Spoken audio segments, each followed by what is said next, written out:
important, and I want to make sure that the lessons learned here today sit with all of us. I'm just excited to do this with you all. Just by quick way of background, so of course, and thank you, Casey, you're always so generous with your comments, I appreciate it.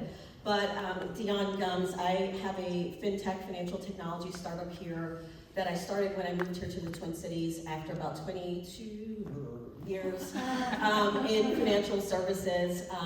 We build kind of back-end data infrastructure and financial infrastructure for small businesses so that banks can do a better job of helping you open your accounts and get the right products real time. So really focused on aggregating data across the small business segment. It is a huge, massively growing market, lots of money being pumped into it. So I'm always excited to talk about that.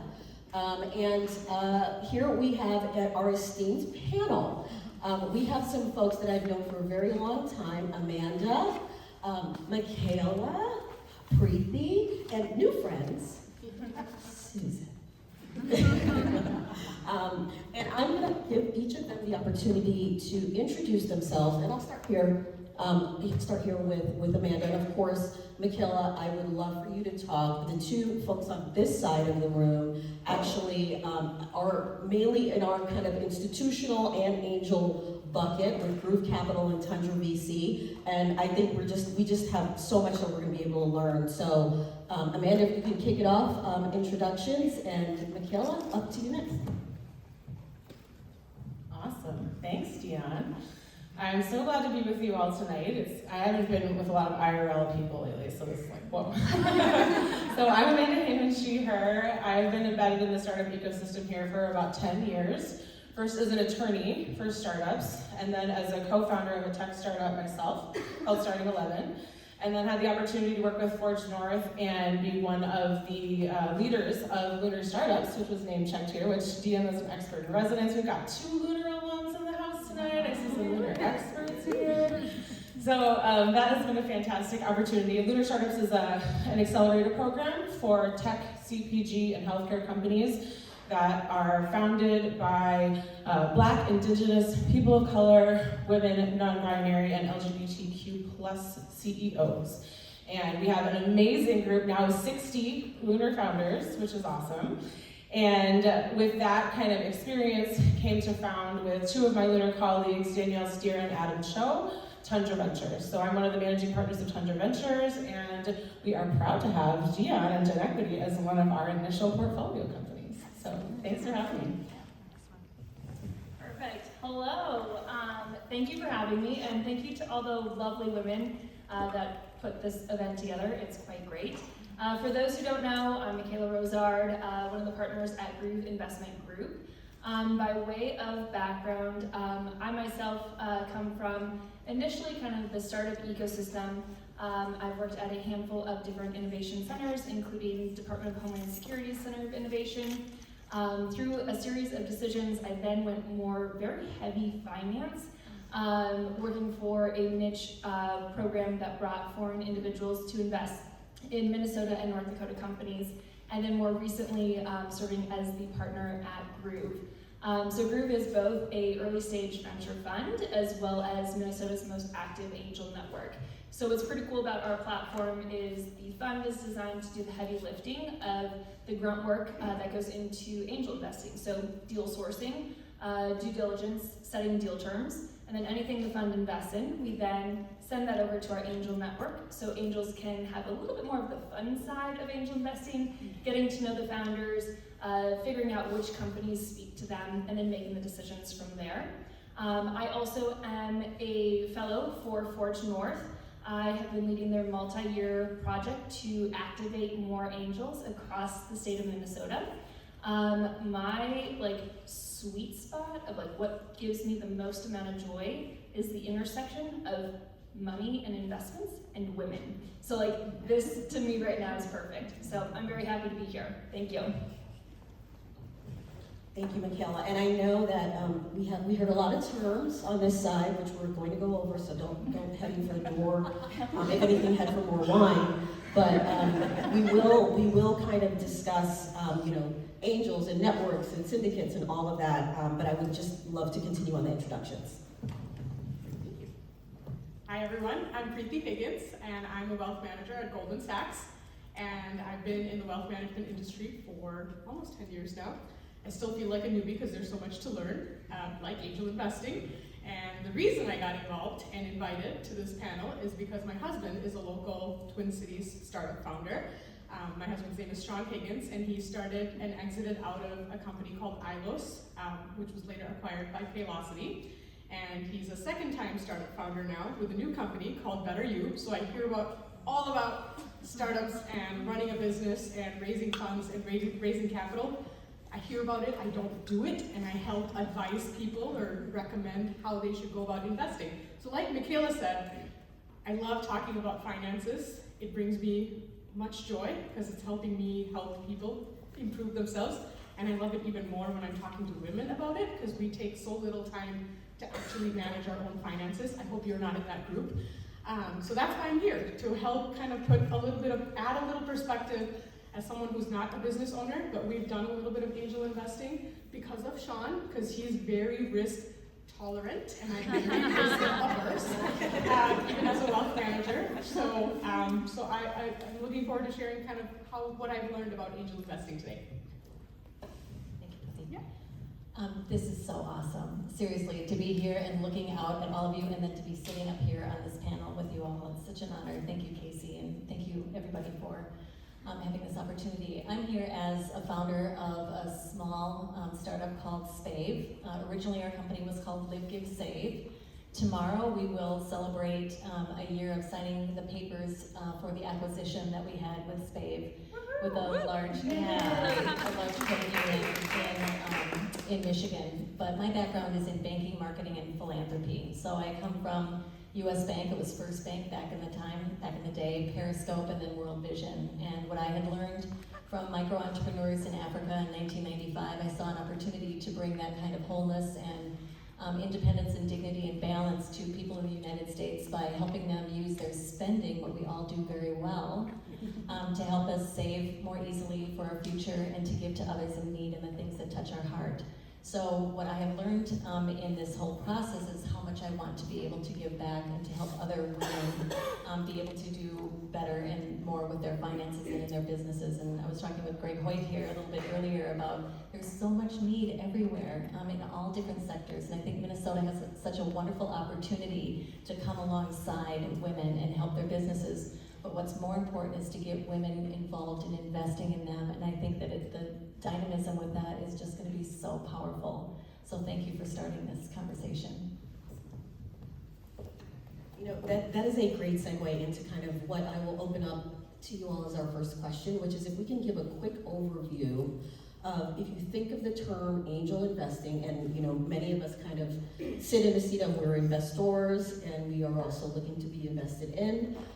And so, you know, I'll kind of quickly kick off, you know, as an early kind of pre-revenue startup in the fintech space in particular. Of course, early capital to make us go as quickly as our industry goes is essential. And many times you're not necessarily ready to do what's called institutional kind of VC investing, but you do need, you know, early checks in the door to keep your business going, to build technology in my case.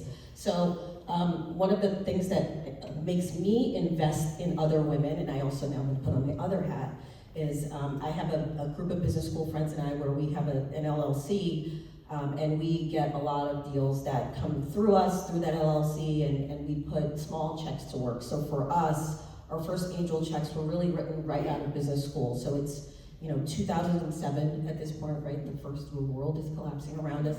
But we still really thought it was very important to invest in friends and people that we knew that had really wonderful game-changing ideas. Some of those panned out, some of those did not, but this was really for us as a group to really look around and say, well, who are the people that we think are doing things that need our support? So for me, that's the tenet of which I operate in the angel space, but would just kind of love to open it up to all of you. If you have done angel investing, kind of what is it in the broadest sense, and kind of where do you see yourselves and your organizations playing, and how do you think people can kind of get involved? All right. I think for me, there's like really two main things. First, we need more women at the table to be writing the checks, and women outperform like investment decisions than men. Full stop. I've got some data. If you guys want to challenge me on it, they're right here. But like study after study, both in your own personal, like private financial decisions. I think Fidelity just came out with a report in 2021 that women in their investment decisions make about a 1% average better than male counterparts. That might not seem like a lot, but for anyone looking for a new home or refinancing, a 1% difference in your mortgage compounded over time is a lot. This is also true for financial hedge funds and professional individuals doing this. Women continue to outperform males. And we could talk about a lot of reasons that might be impacting that, but I think that's a really important piece to just ground the conversation. But then on the other side of the equation, women outperform males when it comes to running and operating businesses. And so every which way you look at it, there's just phenomenal stats around it. So it just behooves us to get more women in the conversation. And then also, not only is it an equitable thing to invest in women, it's profitable. And so I think that's what's really exciting. The data is behind us, and it's an exciting time to be in this space. I've seen that data, I'll back you up on that. That's 100% true. So I have seen angel investing from both sides of the table. So as a founder, my company, a tech company like Dionne's, right, pre-revenue for a long time, would not possibly have been gone anywhere without the support of local angel investors in particular. So we've probably raised over $500,000 through small checks. So that's one thing I really want to emphasize, is that angel investment can be at any level. A 10K check, a 5K check can be just as meaningful at that early stage as a big check later on. So don't be afraid to jump in, even if you feel like you're writing a quote unquote small check. It really makes a big difference to the founder who's out there and getting many, many, many no's instead of yeses. So when you get a yes from an angel investor, no matter what the size of the check, it's a really big deal. So I wanted to say that first and foremost. Second of all, from the other side of the table, I think one of the best things about being an angel investor is just all the cool people you get to meet. Really interesting, really smart people. You get to have lots of, learn about new areas that you might not know anything about. Like when Dionne talks, I'm like, talk to me like a fifth grader. I don't know what you're saying. I think it's just a really great opportunity to be involved in the community and to support founders and learn a lot yourself.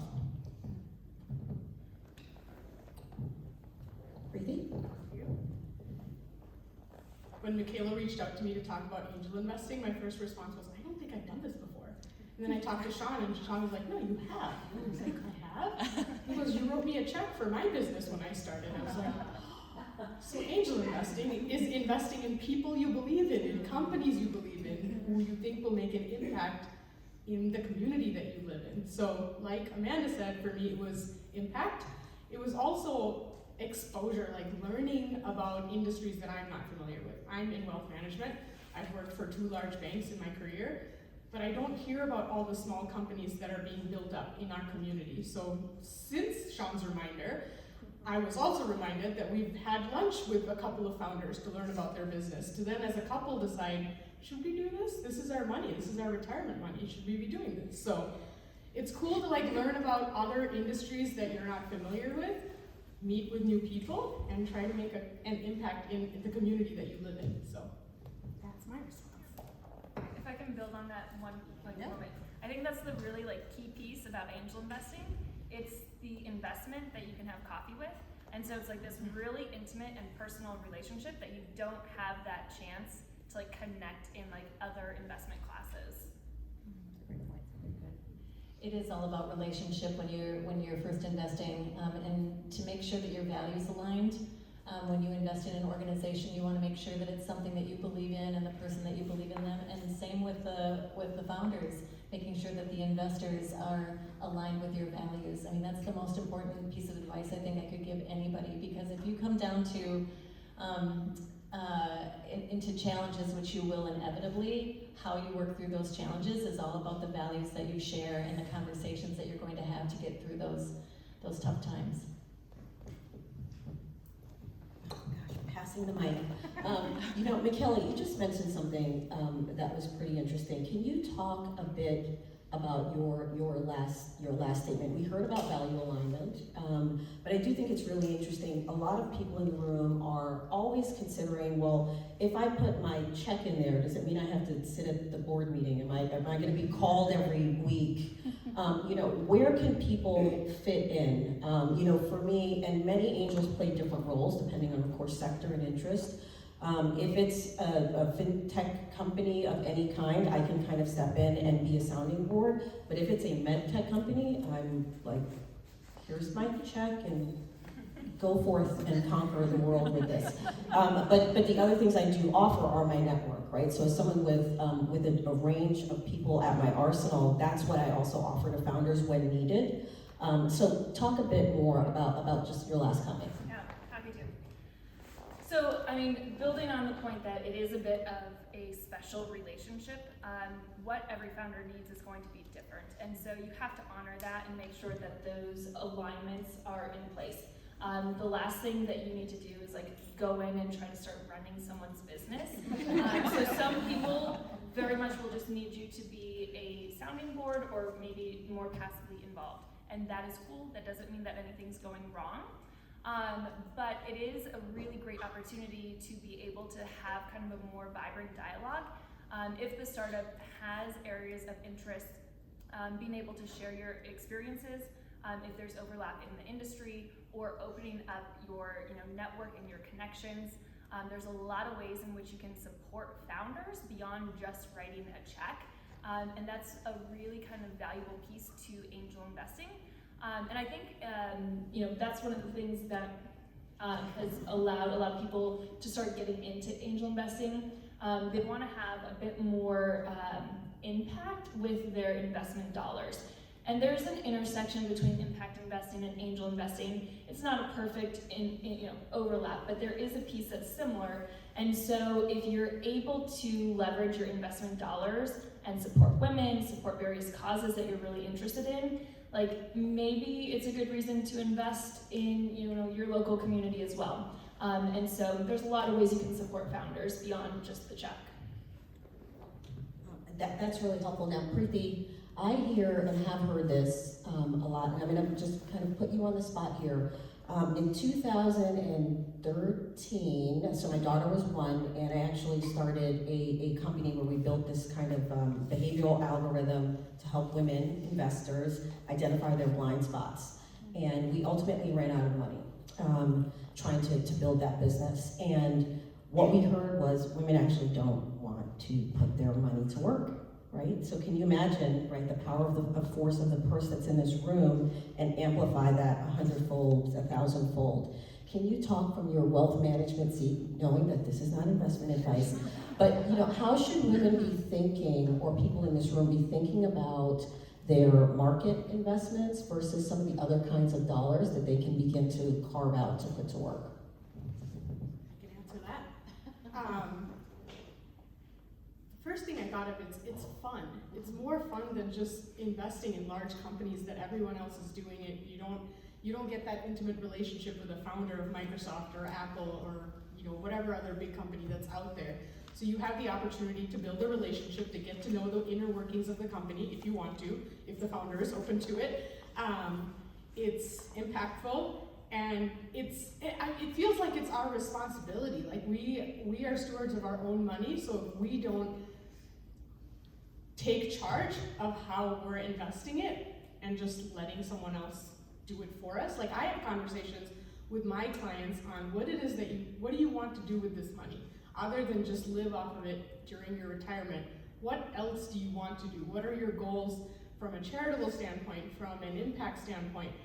And angel investing gives you an opportunity to put your goals into action, put your thoughts into action. So it's fun, it's got great impact, and it's your stewardship of your own money and how you want to put it to use.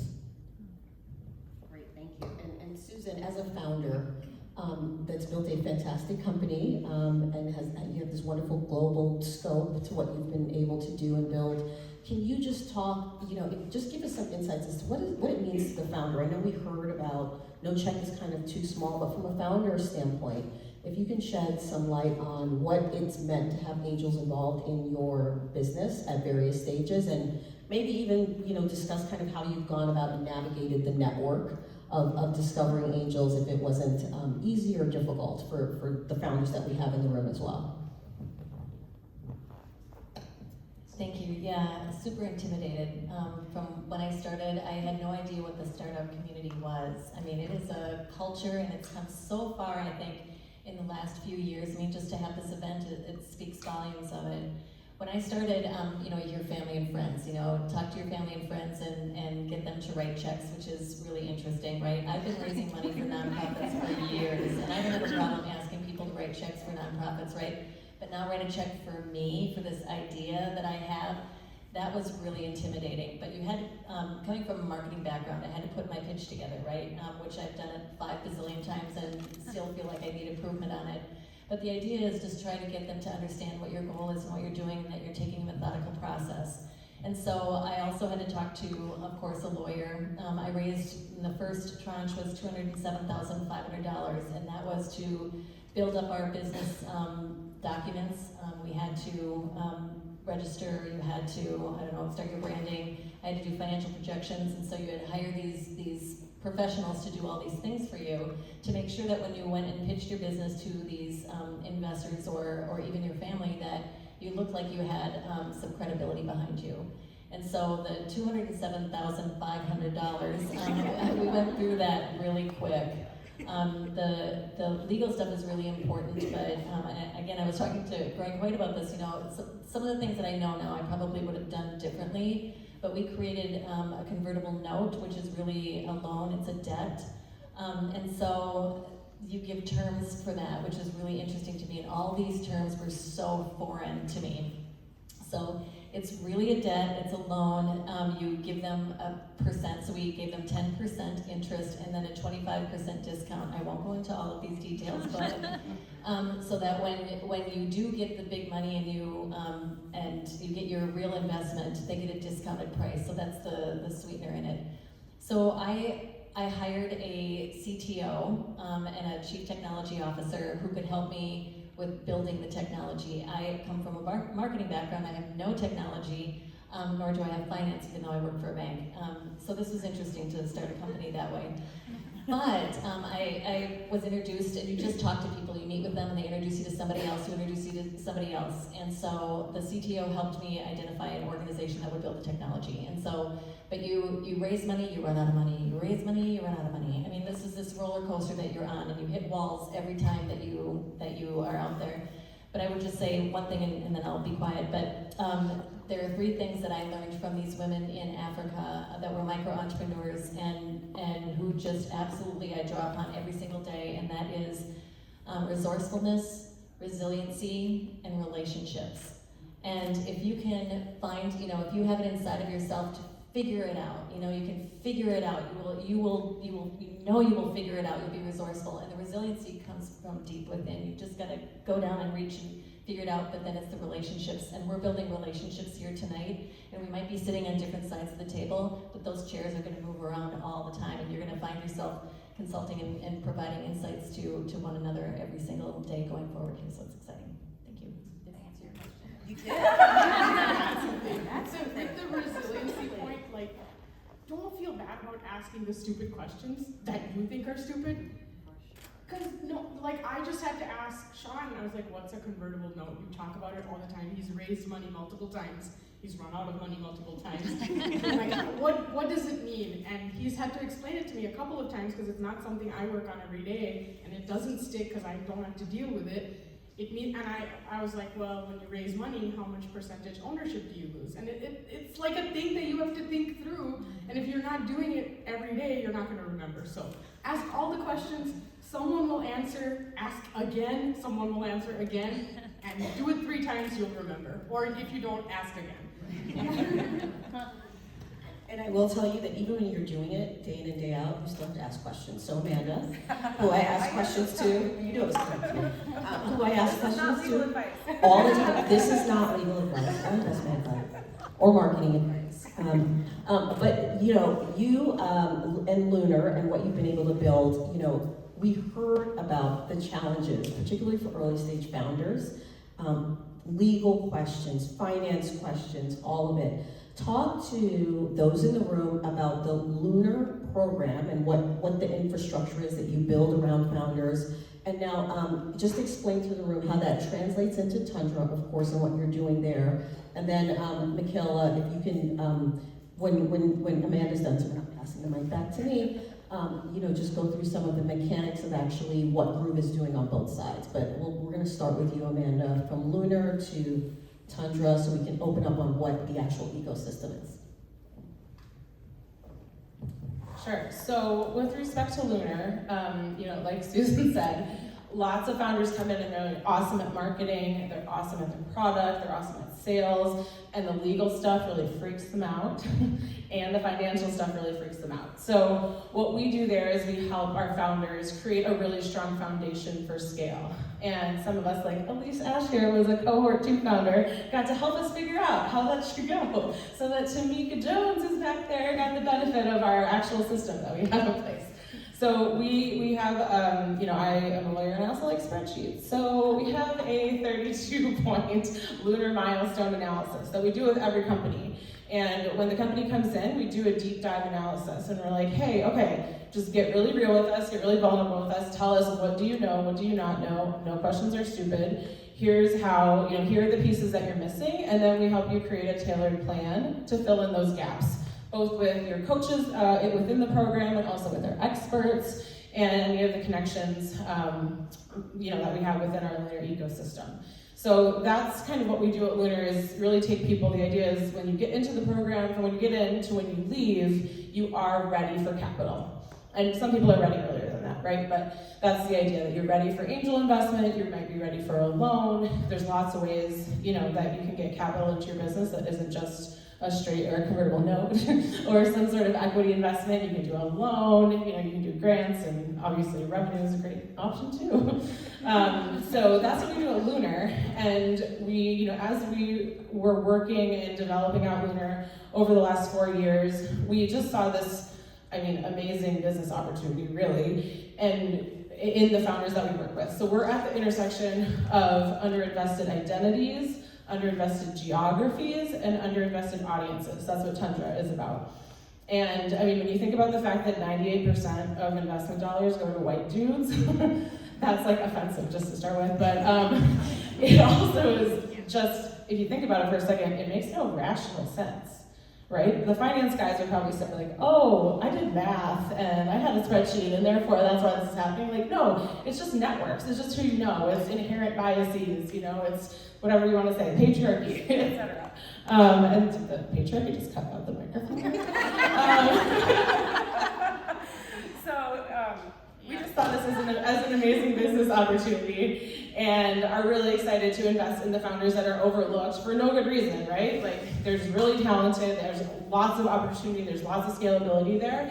And so at Tundra, when we are analyzing, you know, is this a good investment fit, we want to make sure that all of those kind of basic milestones, like Susan was talking about, are in place, right? Like, you have your business set up, you have some contracts in place, you have your intellectual property protected, or, you know, maybe with a little bit of help, we can help you kind of quickly get that in place and then support you through Tundra. So, does that answer your question, Dionne? It does. All right, great. I'll turn it over to you. Perfect. I know, right? So yeah, for Groove Capital, we are focused on Minnesota-based companies at the earliest stage. So we're investing in pre-seed Minnesota-based companies. We are not specific. What's pre-seed? Ooh, yeah. So you already have some sort of concept, some sort of like market products fit starting to develop. You could be pre-revenue, maybe you're already starting to get some revenue, but it's that early stage. You're beyond kind of an idea, you have some stuff on paper, you've got a prototype, but you're not, you don't have multiple years of operations to go off of. In Minnesota, There's not a whole lot of investors in that particular stage, it's a really critical point of a company's growth. And so oftentimes if you don't have a lot of institutional funders in that area or at that stage, you'll see a lot of angels kind of offsetting the investment gap. Unfortunately, Minnesota's been quite sleepy with angel investors. And we're working actively to change that, and we're putting a lot of really strong strides to make that momentum change. But so Groove kind of set up to kind of tackle that access to capital that we have here in Minnesota. Kind of to Amanda's point, geographically it is a place that has often been overlooked. Good news, if you're an angel investor, you can do some really great bargain shopping because valuations are still quite modest and low.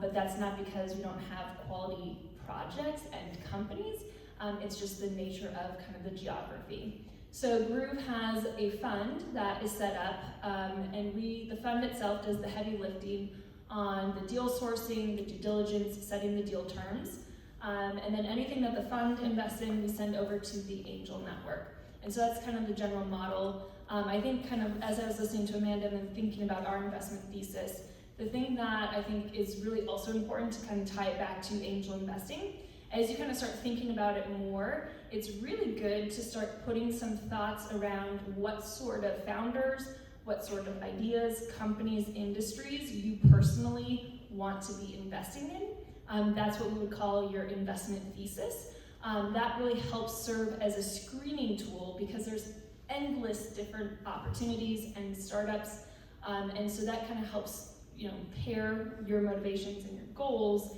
to where you're putting your money. So it's something to kind of think about. Can I have one thing? Yeah. So Michaela reminded me that, not just founders are freaked out by long legal documents. Angel investors are also. I don't know if any of you are. I just had to read like a 66-page document today and it hurt me the whole way. So I think that you really should not feel afraid, or maybe you should feel afraid, I don't know, but you shouldn't feel afraid to ask questions. You might feel afraid of the legal documents. I think that it's just something that you get familiarity with, and something we do at Tundra for our LPs is actually like I will go through and just make a long video just explaining it to people. Because when you have a giant stack of paper, if someone can just help you say like, okay, this is what this section is about, this is what this section is about, it just makes it less scary. So I think that's something that there's a power dynamic right between founders and investors, and a lot of times founders think like investors know everything because they have the money, but that isn't necessarily true. What is an LP? Yeah, that's a great question. So an LP is a limited partner. So there's a few different ways in which you can get involved in early stage investing. One is being an angel investor, kind of either through a syndicate, a group, a network, just a nice fancy word for a group.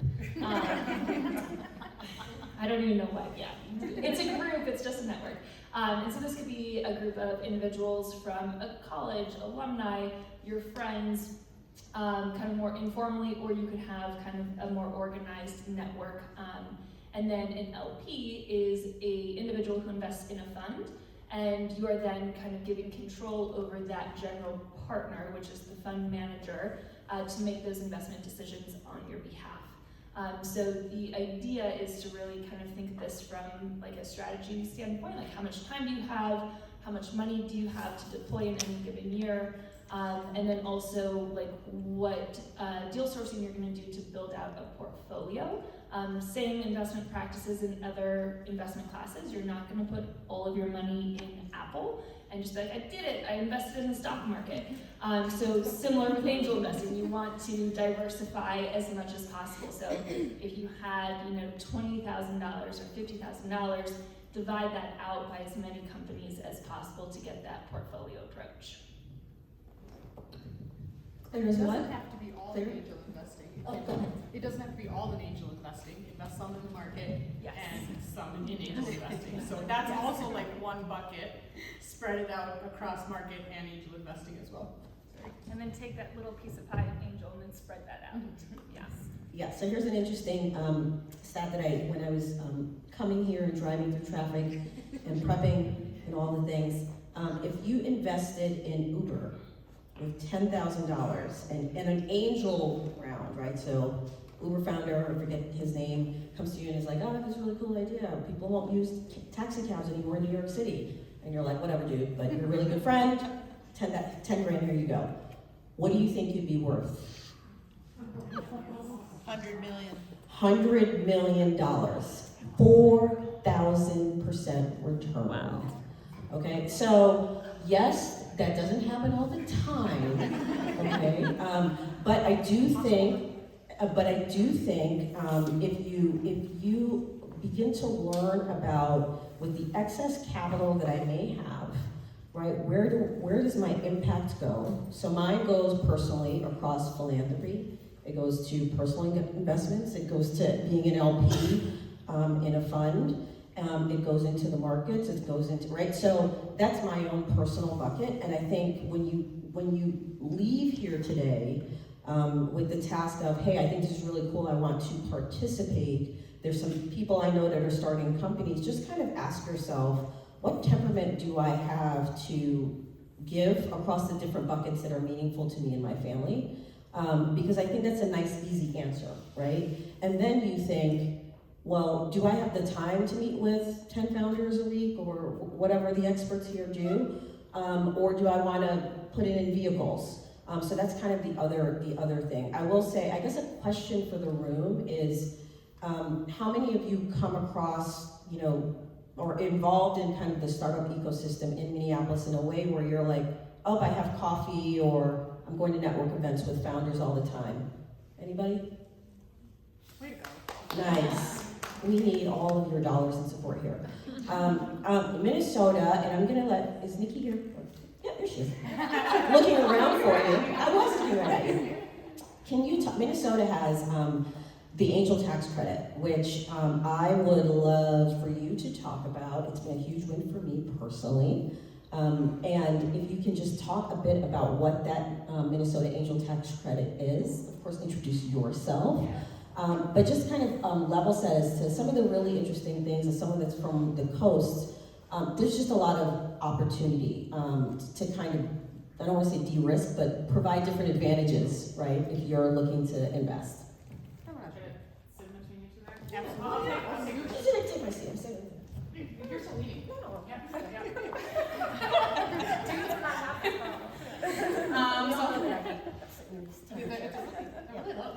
I'm Nikki Roloff. I am the founder and CEO of Roloff Associates. We are a CPA and CFO fractional firm based here in Minnesota.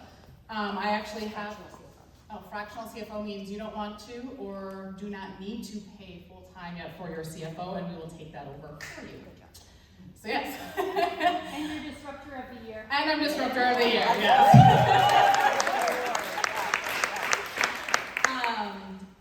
I actually have, when you guys asked for angel investors and who's done it before, coming from the professional side of it, I did not raise my hand as an angel investor because I could not technically say that I have gone through the steps that a true angel investor needs to do to get the tax credit. So I want to be very clear, I am giving you guys all tax advice right now. If you give $5,000 personally, you will not get a tax credit. So I call it impact investing, which I know you guys kind of talked about as well. So I've donated both or invested both in some of my clients. I have given free services for multiple years to different people to help them get their projections up and going, basically doing fractional CFO before they've been able to launch. But to be a true angel investor, to get the Minnesota tax credit, there are a lot of hoops to jump through. So if you guys worked with somebody like Groove and TC? Tundra. They do take care of that work for you. You do not have to have some set dollar amount to get the credit. If, let's say I decide I'm going to invest in Wendy's company, I would have to come up with $7,500 as a women-owned business or minority or headquartered outside the greater 7-county metropolitan area, and that qualifies for $7,500 as a starting. White men or anything like that is 10 grand. Currently, Minnesota has about $300,000 left earmarked for the angel credit for 2022. They have not passed yet the $7 million that could be available for 2023. So it's a huge thing. If you could reach out to your legislator, great idea. But in order to get that true angel investing, there's a bunch of stuff that the company needs to do. You need to be an accredited advisor or investor in order to get there. So there are hoops to jump through if you choose to do it on your own. And that's usually more like friendship-based, or you've built that relationship with that founder in order to do this. Most people probably don't know what accredited. Oh, I don't even technically know what accredited is. there's like 4 different things that you have to meet. Yes. So I would let somebody else. I will not pretend like I know what that means. She's gone.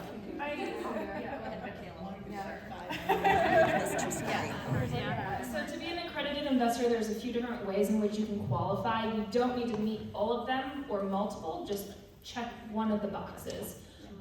So annual income of $200,000 as an individual. If you're doing it for 2 years with a intent that that annual income will continue for years in the future. If you're doing it as a combined with you and your spouse, then that threshold gets bumped up to $300,000. If you're doing it based on your net worth, then the threshold is $1 million. And then also, interestingly enough, the SEC just in 2020 included another bucket based on knowledge base. So this was the first time they updated the definition to include something other than just financial means. And so that broadens it out. They do have a very set criteria of what qualifications would allow someone to be eligible under that particular bucket. Can you add, there's another piece that I think is really important. It's about what kind of information will be shared with you, whether you're an accredited or non-accredited investor. Yeah. So that it limits the founder of what information they can share with you based on your status as accredited or unaccredited. Yeah, so that's a really good point. So depending on the type of exemption that the founder's using, that's basically saying I am doing a small private equity offering, so I do not necessarily need to register with the SEC. So there's a few different exemptions that you can use. Some exemptions are limited solely to accredited investors, and that has a lower threshold of the financial information and operational information that the company is obligated to share with their investor class. There's other regulations that allow you to have both accredited and up to potentially 35 non-accredited investors.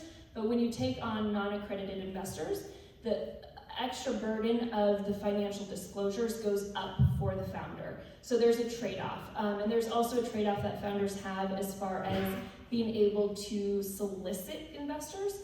So if you're using kind of a general solicitation, which is basically just saying, posting something on social media, being like, hey, my company's open for investment, then in those situations, you're limited to solely working with accredited investors. If you're doing it with individuals, so non-solicitation, then you can generally potentially have some non-accredited investors. So there's a lot of different toggles that founders are kind of working with, and your legal team is working with to kind of pick which exemptions are best for your particular company at any given time. Can I say one? I just want to say there's a movement to do away with the accredited investor standard because it keeps a lot of people out of investing.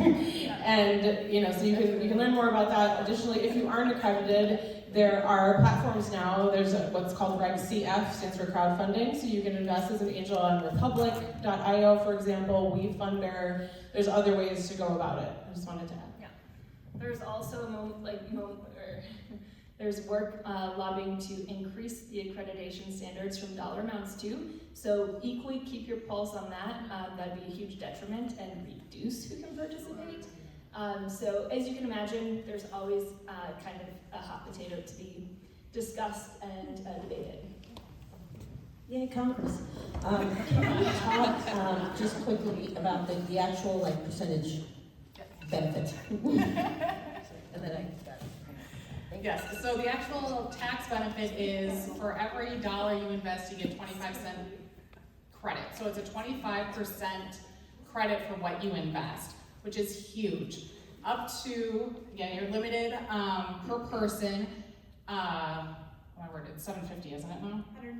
120, right, how much you can go put in, but each person, so if you're married, you guys can both put in and get $250 as a refundable credit. And what people don't always realize is that means, let's say you didn't make any money, or like with Minnesota PTE and you're a business owner and you wrote it all off on your business, you will get back that money from a check as a refund from Minnesota. Within a year. I would not guarantee a date right now. This is why you surround yourself with women Yeah. or just people and ask questions, because every time someone said a question, we were like, who knows the answer? Yeah. Someone knows the answer. And so there is no limit though, there's no annual limit, it's not like people are going to get cut off if they keep donating. The other thing to keep in mind though is it's also taxable once you get that refund. So, yes, you will also get taxed on getting that refund, both at the federal and the Minnesota level. Still massively, the credit outweighs that tax, but people need to be aware that you are going to get taxed on that as well. And the person can be outside of Minnesota. Founders can go search for somebody, find somebody in Florida, they'll have to file a Minnesota tax return, but it should not be that much of a hindrance for them in order to do that. But it has to be a Minnesota company. It does have to be a Minnesota company to get the Minnesota credit. A huge benefit though for Minnesota companies, yeah. I was just gonna say, I did this twice, and we had a couple investors here in the room that were going to take advantage of that, and it was pretty amazing to be able to say that they would get 25% of their investment back within a year, and according to the state, they would get it by the end of February following the next year. But that's something cool for someone, you know, trying to raise money to say, hey, you're gonna get 25% back, and you can reinvest that back into other companies, even though you're paying that income tax on it. And I would say the paperwork was a little bit daunting for me, that I'd have to do these reports, you know, every so often. That's why you hire lawyers, after you get their money.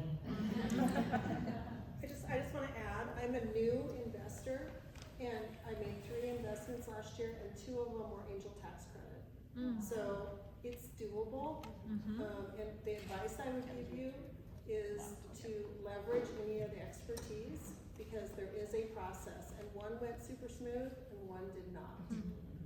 But it's definitely doable, and 25% is huge. It's huge, so don't let the paperwork put you off of it. That's great. And what is your name? Lynn Langen. Thank you, Lynn. You know what, this is a great segue for us to open it up for questions. Anyone have any questions in the room from Wendy? Hi. So, first time I'm listening about this, no, I knew just a little bit about angel investing, but how long does it take for the process? I'm sure it probably varies as to how long before your investment starts to bear fruit, but like how does that look? Like what is the process once you invest? You mean like you're a day before Facebook goes IPO, or? Exactly. So when you invested in Uber, you know. Well, Uber went, what was that, probably like a 10-year return on that, right? So. But what would you expect? I guess what I'm saying, like, so I'm gonna take, you know, this chunk of money and I'm gonna, you know, put it somewhere. What would I expect after that? I'm gonna let our investment folks, I'll tell you my personal. So personally speaking, I've had investments that have paid off within 18 months, and that's just industry that they were in. And I've had investments that I'm still waiting to see the return on those, and I've had investments that I've lost. So I think, you know, a lot of this is kind of segment and sector specific, right? And where in the life cycle of a business you find a company. So you can find something in the medtech space and they've been FDA approved and you're hitting them right on whatever the stride is. And you've been able to put, it might not be their first checks, but it is essentially an early check. And an FDA approval happens and immediately changes what your value, and they could get bought by Medtronic or whoever, right, the next year. So I think it just depends. I think on the angel scope, there's not necessarily a general kind of time frame, but I think with private investments, you're looking at a much longer term horizon. I'll let the other powers that be here on the stage opine on that, but I think generally speaking, when you're thinking about the private investment space, it is just inherently a longer cycle. So I'll say, based on kind of the series that we're in, I always advise our investors, again, we're in the like pre-seed, to plan on it being 5 to possibly 7 or 10 years. The thing that's really important, it is a high-risk investment class. Like you're getting in on the ground floor of a company. There's not a lot of operational history there. And so it is high risk. But to your point, there is a high return option. But I want to like just make sure that everyone has the right mindset. Your losses will come first. So when a company goes belly up, that happens before the ones that will exit. And so you might feel like you're doing it wrong because your failures will come first. That is the nature of angel investing, and that's really the point of building out a portfolio, because that one unicorn investment will carry your profit returns for your portfolio. And so the idea is to really kind of spread out and de-risk by putting it in multiple companies. Yeah, I would say it's the same thing. I would just say expect 10 years and then be happily surprised if it comes before that. And I agree, it's totally a mindset thing, right? And a relationship thing, because you're gonna have a relationship with that founder and that company for a really long time. And I also really co-sign the idea of even in angel investing, even if you're investing smaller checks, have a larger portfolio for that reason, right? Because you expect, I mean, venture and angel investing is like the most extreme type of financing there is. So you want to expect that 7 to 8 of those 10 companies are going to fail, and the other 2 hopefully will put you far above what you put in the first place. But angel is the very earliest, pretty much, stage, so it'll take a while.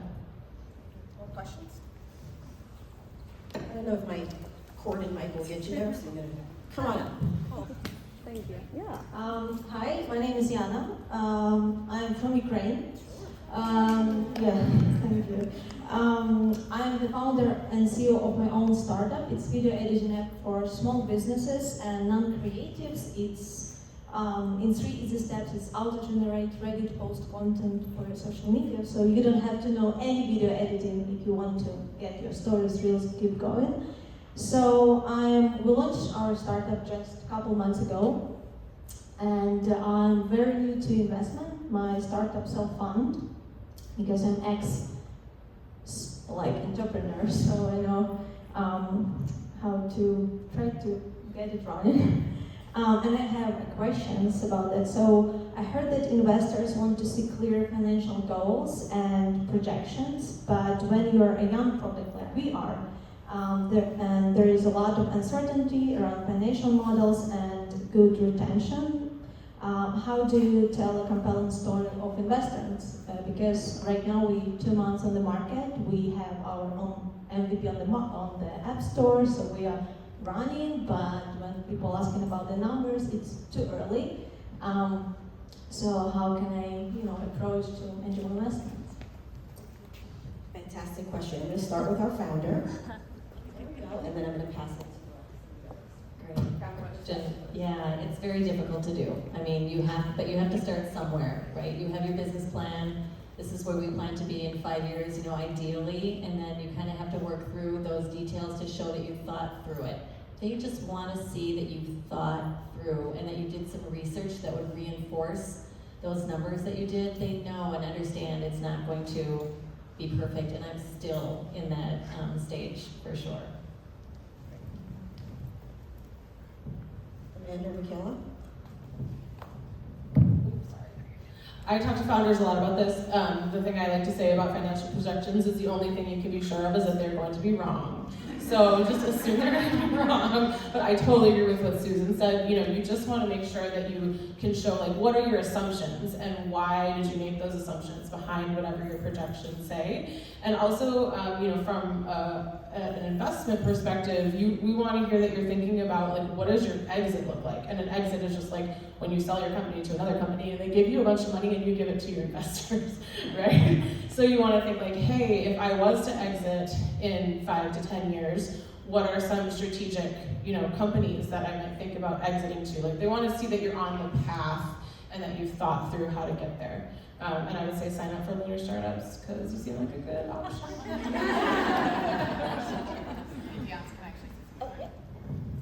As being somebody who has built out multiple of these projections, help businesses not only get funding, get loans, we both know Platinum Bank very well.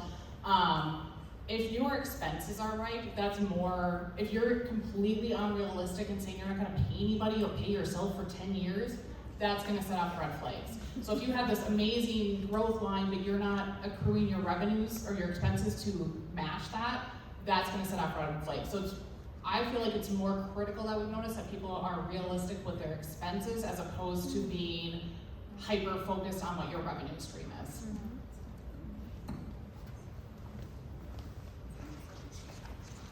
Tell us your name. Rebecca Buckman. So, I just want to make sure I heard this correctly. So, angel investing is SEC regulated? Okay, so I thought I heard something about SEC. Well, so the SEC regulates what it Okay, there's a few different things that the SEC regulates. First, offerings, which is like the actual financial instrument. It also regulates the issuer, which is who is selling that financial instrument. And then it also regulates who can participate, which in this case would be the accredited investors and the that kind of bucket of do you have the net worth and all of that. Those kind of intersect in a lot of different ways. But yes, anyone in this space, especially founders in particular, should be paying attention to SEC regulations to make sure that they're staying on the up and up with their fundraising and so forth. It's more so on the founder side. I'm trying to understand, it sounds like a miniature version of an IPO. No, but you're not, because it sounds like we need to have our financials in place if we're going to be a startup. And that sounds like a performer to me. Okay. So I'm trying to understand what makes this angel. Is it the size or the amount of the investment? Okay. It's a comparison. That's the question. Yeah, yep. Okay, that's a, that's the question. What are you giving away? That's a great question, because it's very confusing. An angel doesn't mean anything legally. It's just like a term, a financial term, an investment term. So it could be, the general characteristics are it's early in a business life cycle, and a lot of times the checks are smaller. It really depends too on your geography. So my company went out to Toronto to a conference, and we said we were raising $2 million, and it was a Series C, which is like a further down the road round. And they laughed at us and said, "Oh, that's Angel," because they were from Silicon Valley. And we're like, "Oh, that'd be great if we knew an angel around here who'd write us a $2 million check." But then to your other point, the way that I think about the sort of like angel investing and anything that involves the SEC is the idea is that there's like a law up here, and all of the private stuff and the angel stuff is like an exemption. So you're trying to stay away from the SEC as much as possible. So with the tax credits that brought in the SEC? So the angel tax credit is actually state law. The SEC is federal law. Right, but so why is SEC even mentioned? Like, why did you talk about the SEC? Oh, it was about the accreditation. Yeah, the accreditation rules are the SEC. And then I think you also said that if you get the refundable tax credit, there's a federal tax and a state tax. Yeah, that has nothing to do with this. Right, It's just, right, but it just. So anytime that you're taking someone's money, you gotta be aware of the SEC. And so it's important that you're just being aware of all of the different regulations, state and federal, that are governing that transaction. And so it's worth being aware of. I'm gonna add to Amanda's definition, one of the key kind of differentiators between what an angel is, it often describes an individual. So not a institution who's investing, but an individual who's investing their own money into a company. Is there something to add? I just wanted to add also that when you have your instrument, so I talked about the convertible note, there are terms in there that cannot be changed. So it's like you can't say, okay, if there's a minimum that you can take, like $5,000 is the minimum. You can take anything else above that. You can't take anything less than that, and you can't change your terms. You can't say, I'll give you 10% and I'll give you 15% or anything, so that's really important. I didn't realize that, and I always want to change my terms for my friends. And also back to the question of the point about your return on when you're gonna get that return. So my brother invested first with me, and that was 6 years ago, I think it was, and he got probably the worst deal. And then I had Casey and Carrie that was like 5 months, I think it was. You know, so I think I got the best deal. I mean, it really varies, you just don't know. Can I say one more thing? I just just want to say, like, nobody's going to know all the SEC regulations, right? Like, and I mean, I'm an attorney, I don't know them. I have an SEC lawyer who hopefully knows them, that we use for our fund. And so there are standard documents that are on the internet, like Series C documents or SAFE documents, simple agreement for future equity, which is sort of similar to a convertible note, but you don't have to pay it back, which is great. So I would just say, don't feel like you have to know everything. There are people who will help you along the way. It's a team sport. Did we get your question? I'm gonna look it up. I was a stockbroker a long time ago, and when I heard, you know, accreditation, uncredited investor, and then the tax credits. So to but be then I an hear angel investor, you investor. don't have to be accredited, correct? Well, To depends be on. an angel, but to Yes. get the angel tax credit. Well, It no, depends. If you, If I went to, if you came to me and you said, I'm an angel investor, I would ask, where is the form that you got from Deed? Okay. So when you say So angel that's more the investor, tax credit. that's Can for I the add tax credit. Yes. As a founder and somebody who's raising capital, the term angel investor is very informal. It's like slang. And the reason why it's called angel investor is because it's an individual who's taking a risk on another, usually individual or a group of individuals. And that's why they're angels, right? It's a slang term. It's not a legal term, to your point that you brought up earlier. And when it comes to the Minnesota deed tax credit, that is a legal system that has to follow certain rules. And they crafted their rules and their policy based on Medical Alley, which there are probably people that are part of the Medical Alley Association here as well. And they advocated for that policy to be made into law in Minnesota. And they had to use rules to draft the policy. The rule that they use is what the SEC follows, which is how does the SEC consider somebody an accredited investor? Okay. You do not have to be SEC accredited to be a founding company or take on angel investments. But it uses a guide. It uses their guidelines in determining whether or not you're an accredited investor. Okay. But I am not a lawyer, and don't So be it's bored. still, that is all true, but the individual, like, so if you are a founder taking on money, like, you're gonna have a contract, you're gonna have some sort of financial instrument. So, like, an angel is more informal and it is slang, but like, we're not talking about just doing a handshake deal. And so as soon as you start putting that, like, that on paper, that then, like, those transactions do get governed. Right. And so it's really the founders who are figuring out how to stay exempt and not involve the SEC because it's incredibly cumbersome and expensive to register your offering. So yeah, it's a lot of things. So you could be a founder who accepts angel investment without getting involved with a, SEC, yep. Yeah, so there are a couple things. There's the Minnesota Angel Tax Credit, right? Once you go through that mechanism to get the tax credit as a founder or an investor, you're gonna go through a bit more of a formal governing process. And it's all very clearly outlined, right? That is very different than, and then of course, great if you have a handshake deal, that does happen, but we don't want that. But the other thing is, once you start inking, I think once you start putting things down on paper, then you want all of the attorneys to be involved. So the moment you say deed or not deed, Minnesota tax credit or not, once you start taking in capital in a form that is documented, you want legalese up and down the wazoo to be involved to make sure you, your company, and the other person is protected to the letter of the law.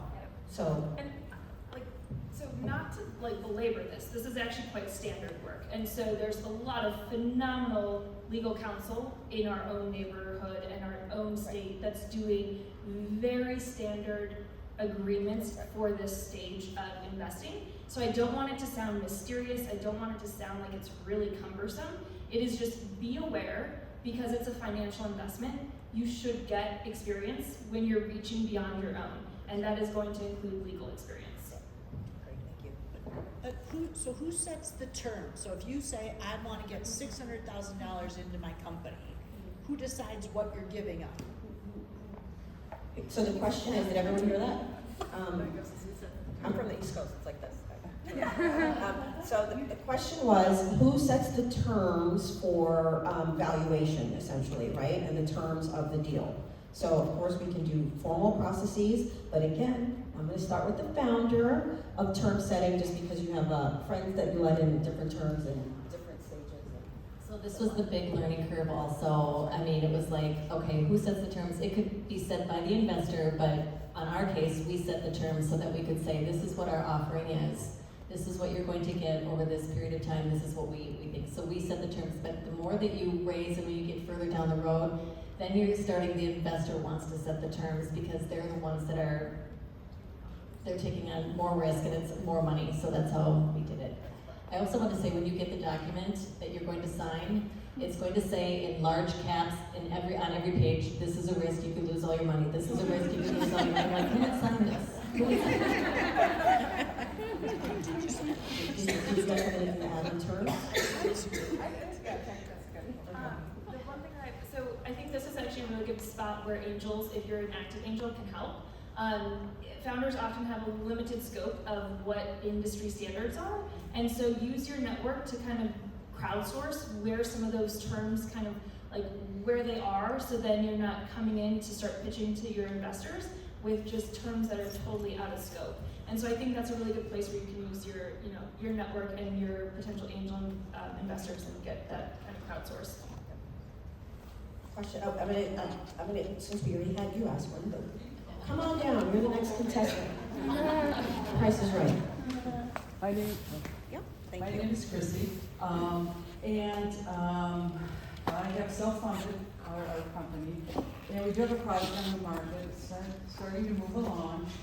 And so we're at the point now where we need investors, and maybe some of you here, but I really don't know the first step to take to seek an investor. Is there? You've already done it. Sign up, I got a sheet. So yeah, just I don't really know the first step, so any guidance would be helpful. Yeah, I mean, I think you're doing exactly, I'm serious, you're done it already today. You really just have to get out there and network and talk to people and have a million coffee meetings or, come to events like this and chat and follow up. I think from the angel investor side, a best practice is try not to draw it out too much, right? Getting to a quick no for a founder is really important and polite, honestly. So you just have to get out there and talk with people and tell people what you're doing and do it over and over and over again. Yeah, okay. So congratulations. Oh. What was it? I'm sorry. What is your business? Business. I'm hearing. It is a vegan food company. It's a snack and a core protein. It's real high in protein and real good for you. So we're kind of gotten into some of the Kroger diabetic sets. Some of the hospitals have ordered some, but we need to get the word out there, and we're the marketing and where funding is kind of at an end, so we're looking for help. Is it meals or powder or drink? No, it's actually whole food. Oh, okay. Yeah. And it comes in a little packet, self-serve, and you can eat it as a snack or throw it on a meal and get 16 grams of certified vegan protein. Oh, so, yeah. Congratulations. Yeah, thanks. I hope anyone's interested, let me know. Hello, this is Tamika. Our emerging Women's Business Owner of the Year, 2022. How are you? Hi, Christy. I just want to thank you for your courage, because I'm going to say I am also a small business owner, bootstrapping plus some grants the whole time, right? And so I am looking for beautiful people who want to have a beautiful product, which is Lipistine, my plant-based, gluten and cruelty-free lipstick and cosmetic line. So if you all love a luscious lip and you love to give,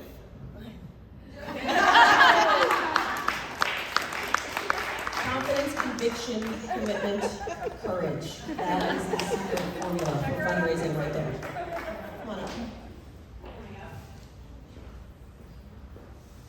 So I'm just curious about,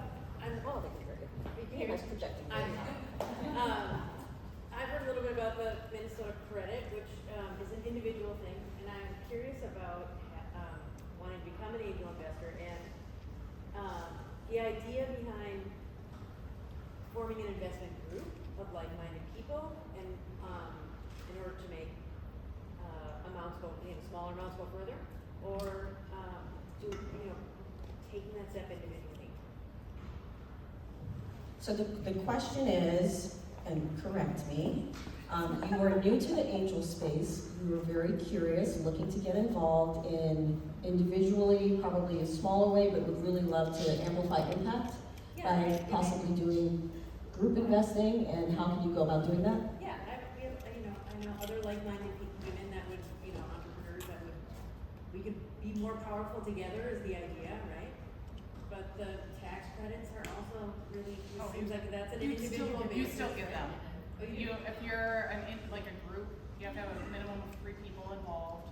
And for each, let's say you put in 10,000, somebody puts in 5,000, somebody puts in 5,000, you will get the majority of the credits. You'll get half the credits and they will get split it. So you'd get 50, 25, 25 of that 25% credit. It gets allocated based off of how much money you put in. And so it's one person gets it or more than 3 people? So you have to register the fund. So then the fund then is the one that's doing the paperwork with the state. The fund has higher investments, so she had mentioned earlier that the minimum investment in the general category is 10,000. If you're doing it as a fund, which in this case it would be, then that threshold gets increased to 30,000. It's still very much doable because you're pooling all that money together. And for a lot of startups, oftentimes they're setting their minimum investment around 25,000. So it's doable. What I would say, ladies, so we've got some powerhouse women. Why don't you create a NAWBO syndicate? You've got amazing partners to deal source with, and go to town making your own investment funds. Ooh, I like that. That is a final, phenomenal, last plug and comment. Well done. I mean, look, I want to thank everyone here, starting with my lovely panels and ladies and people in the room for coming out. This is a big deal. We are always all better together, which you all know. The power of the purse is a real thing. We consume a lot of money in this economy, and let's put it to work. Let's put it to work with each other and our businesses, and be informed and intentional with the kind of financial impact we want to see. So go be the change. You have resources, you have founders, you have experts, you've got accountants, you've got everything you need. It's all right here. Ask the questions, and we're just really thrilled to be able to do this initial kickoff for you all. So thank you. Thanks, Dionne.